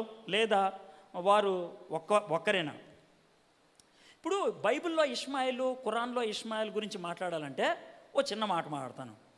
మీరే ఎంతమంది టైటానిక్ సినిమా చూశారు? అబద్ధం ఆడుకొని చెప్పండి, నేనేమి చెడ్డ తప్పు పట్టుకోవడానికి చూడండి. నేను కూడా చూశాను టైటానిక్ సినిమా. ఇప్పుడు చెప్పండి. రైట్, చూశారు కదా టైటానిక్ సినిమా? రైట్. ఇప్పుడు నేను ఒక ప్రశ్న అడుగుతాను. టైటానిక్ ఒకటే జవాబు చెప్పాలి. అస్సలు రెండో జవాబు చెప్తే కన్నా గోప మీద కొట్టేస్తాం. ఒకటే జవాబు, ఒకటే ఆన్సర్ రావాలి నోట్లోంచి. టైటానిక్ సినిమా నిజమా అబద్ధమా? 2 రాకూడదు, గోప మీద కొడతానన్న. టైటానిక్ సినిమా నిజమా అబద్ధమా? చూసారు, 2 వచ్చినాయి. నేను ఎందుకని ఆ ప్రశ్న అడిగానంటే, టైటానిక్ సినిమాలో 2 భాగాలు ఉన్నాయి. ఒకటి హిస్టరీ, రెండోది ఫిక్షన్. పడవ అర్థమైందా? మాంట్రియల్ కెనడా నుంచి ఇటేపు ఇంగ్లాండ్కి రావటం అనేది రియల్. ఏప్రిల్ 10వ తారీఖున స్టార్ట్ అవటం అనేది రియల్. ఏప్రిల్ 14వ తారీఖున మొలగటం అనేది రియల్. మధ్యకి ఇరిగిపోవటం అనేది రియల్. దాని మీద ఎంత ప్రయాణం చేయగలిగారు అనేది రియల్. దాని షేప్ రియల్. ఇది హిస్టరీ. అయితే దాని మీద కేటును ఆడి పేరున్నాడు చూసి డ్యాన్స్ వేస్తారు, అది ఫిక్షన్. సో ఏ విధంగా ఫిక్షను హిస్టరీ కలిసిపోయిందో టైటానిక్ సినిమాలో, ఖురాన్లో కూడా 2 భాగాలు ఉన్నాయి. ఒక భాగం ఏంటి తెలుసా? కొంచెం హిస్టరీ. ఇంకో భాగం ఏంటి తెలుసా? ఫిక్షను. ఫిక్షను హిస్టరీ కలిసిపోయింది. అందుకనే ఏది వినాలి ఏది వినకూడదో అర్థం కాదు. సింపుల్గా నేనేమంటానంటే, ఖురాన్ మాయ బేసిక్గా. ఎందుకో చెప్పమంటారా? ఇక్కడ 3 సీసాలు పెడతా. ఒక సీసా మీద ఏమని రాస్తానంటే హనీ అని రాస్తా. దాంట్లో హనీ ఉంటుంది. మంచిదా కదా? సూపర్. రెండో సీసాలో విషం వేస్తా. పైన విషం అని రాస్తా. మంచిదా కదా? మంచిదే. విషం అని పెట్టారు, విషమే పెట్టారు. మూడోది, లోన విషం పెడతా, బయట హనీ అని రాస్తా. ఇదో చాలా డేంజర్. అదే ఖురాన్.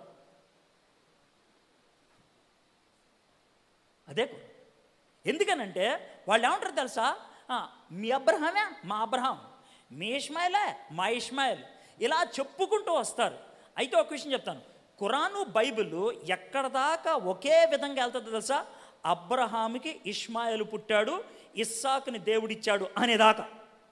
ఆ తర్వాత నుంచి ఖురాన్కి బైబిల్కి సంబంధం లేదు. ఏ అంటే బైబిల్ ప్రకారం దేవుడు ఏర్పరచుకున్నది ఇస్సాకుని, కొండ మీదకి తీసుకెళ్ళింది ఇస్సాకుని, బలిమ్మని అడిగింది ఇస్సాకుని.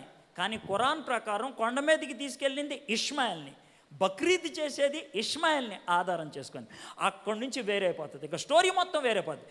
ఇష్మాయిల్కి 12 మంది కుమారులు, ఇస్సాక్కి 12 మంది కుమారులు, దేవుడు ఏర్పరచుకున్న 12 మంది వీళ్ళు, కానీ ఖురాన్ చెప్పేది ఏర్పరచుకుంది వాళ్ళు అని. సో అక్కడి నుంచి ఖురాన్ అంతా మారిపోతుంది.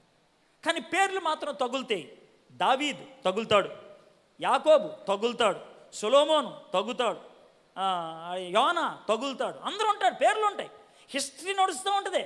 కానీ వీళ్ళు ఏర్పరచుకున్న వాళ్ళు ఎవరంటే మీ వాళ్ళు కాదు మా వాళ్ళు అని చెప్పుకుంటాం. అందుకనే ఖురాన్ అది వాస్తవం కాదు, చాలా డేంజర్. ఓకే, మీకు టైం ఉంటే కనుక ఎప్పుడైనా ప్రేయర్ చేయండి. 31వ తారీఖున షబీర్ అలీతో నాకు డిబేట్ ఉంది. షబీర్ అలీ వరల్డ్లో ముస్లిమ్స్తో డిబేట్ చేసేవాళ్ళు నెంబర్ 2 షబీర్ అలీ. ఓకే, ఎమ్మగ్నూర్ అనే ఊరిలో షబీర్ అలీ డిబేట్ చేయడానికి ఒప్పుకున్నాడు. ముందు ఒప్పుకున్నాడు. జూలై 2వ తారీఖున పొద్దున ఫోన్ చేసి ఏమన్నాడు తెలుసా? గ్యాడ్జెట్స్ వద్దు అని అన్నాడు. నాకు అది ఒక విధంగా విక్టరీయే. గ్యాడ్జెట్స్ వద్దు అన్నాడంటే విక్టరీయే. రికార్డింగ్ వద్దు అన్నాడంటే విక్టరీయే. ఎందుకంటే రికార్డింగ్ ఎందుకు వద్దు అంటారంటే వాళ్ళు ఓడిపోతామని తెలిస్తే రికార్డింగ్ చేయడానికి ఒప్పుకోరు. అర్థమైందా? కాబట్టి వాడు ముందే అనేసాడు రికార్డింగ్ వద్దు అనేసి. రికార్డింగ్ వద్దు అని అన్నాడు అని అంటే వాడికి అర్థమైపోయింది ఓడిపోతానని. టాపిక్ వాళ్ళే డిసైడ్ చేశారు. ఏమన్నా తెలుసా? యెహోవా దేవుడే అల్లానా అనే ప్రశ్న. వాళ్ళిద్దరూ ఒకటే అని, నేను కాదని వాదిస్తానన్నా. అయితే సౌదీ అరేబియా ఇమామ్తో నేను ఆర్గ్యూ చేశా ఫేస్బుక్ మీద. ఆర్గ్యూ చేస్తే అతను ఒప్పేసుకొని వెళ్ళిపోయాడు. తూ బో చాలు వేరే అని వెళ్ళిపోయాడు. నువ్వు బాగా బుర్రన్నావుడేరా అని వెళ్ళిపోయాడు. డైరెక్ట్గా ఫేస్బుక్ వాల్ మీదే అయిపోయింది. వాళ్ళని కార్నర్ చేశా. కాబట్టి వాడికి తెలిసేది వాడు గెలవడు అని తెలుసు. అందుకనే వాడు ముందే డ్రాప్ అయిపోయాడు. వాళ్ళు ఏం చేస్తారంటే క్రికెట్ అంటే ఏంటో తెలియని ఒకని పిలిచి ఆడికి టెన్నిస్ బాల్ ఇచ్చి 2 విషయాలు. ఒకటి, ఆడికి ఏం రాదు, ఆడికి ఏమి ఇచ్చారు? టెన్నిస్ బాల్ ఇచ్చి ఈడు అతి ఖరీదైన బ్యాట్ పట్టుకొని ఆడు బౌలింగ్ చేస్తే 6 కొట్టి కొట్టానంటాడు. బౌలింగ్ వచ్చినాడు కాదు, మంచి బాలు కాదు. కాబట్టి వాళ్ళు ఎవరితో అయితే డిబేట్ చేస్తాడో వాళ్ళు అయితే అమ్ముడిపోయిన వాళ్ళు లేకపోతే బుర్రలేని వాళ్ళు, అటువంటి వాళ్ళని ఎంపిక చేసుకుంటారు, చేసి డిబేట్ చేస్తారు. వాడు ముందు నన్ను ఎందుకు ఒప్పుకున్నాడో తెలియదు. బహుశా నా ప్రొఫైల్ తెలిసి ఉండదు, ఒప్పేసుకున్నాడు. ఆ ఒప్పుకున్న తర్వాత మధ్యలో డ్రాప్ అవ్వలేడు కదా, అందుకే గ్యాడ్జెట్లు వద్దులే, సరదాగా డిబేట్ చేసుకుందాంలే, సరదాగా మాడుకుందాంలే అనే మాటల్లోకి వస్తున్నారు. But whatever it is, I don't want to take it light, I want to take it serious. Okay, Nehemiah 6:14 Nehemiah అను ప్రవక్తని జ్ఞాపకము చేసుకొనుము అని ఉంది.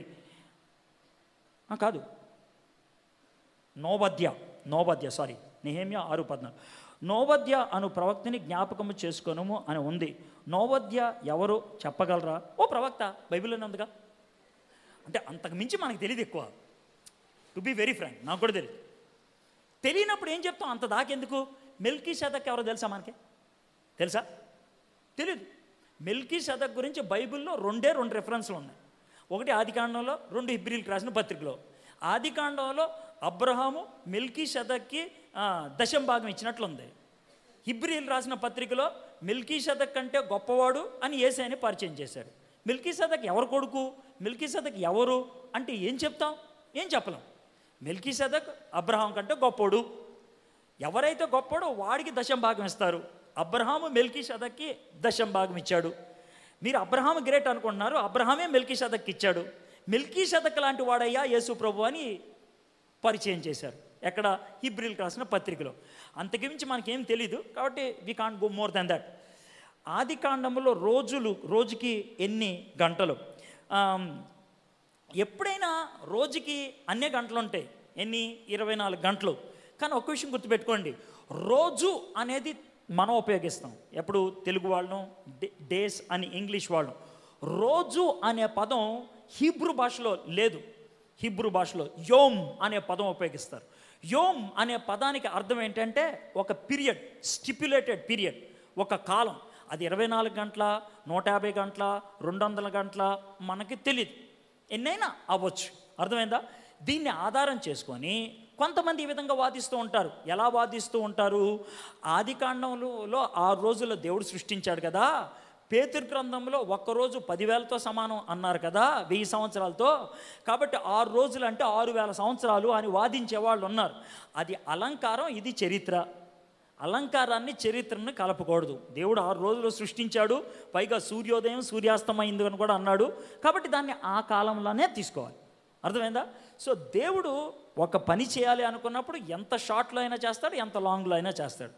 సో దాన్ని బట్టి మనం సైన్స్ని ఏదో సాటిస్ఫై చేయడానికి మనం ప్రయత్నం చేయాల్సిన అవసరం లేదు. 7 ఏండ్లు పరిపాలన ఎప్పుడు, 1000 ఏండ్ల పరిపాలన ఎప్పుడు? కొద్ది క్లియర్గా చెప్పగలరు? నేను చెప్పను. ఎవడైనా చెప్తానంటే కొంచెం దూరం వెళ్ళి ఒంగొని ఓ రాయి తీసి ఆ నెత్తి మీద గోప మీద కొట్టేసి. అంటే కొంచెం దూరం ఎందుకు వెళ్ళాను అంటే దగ్గరుండి కొడితే తగలదని. అది ఎందుకు సార్ అని అంటే నేను చెప్పేదాన్ని, నేను ఎందుకు చెప్తాను చూడండి.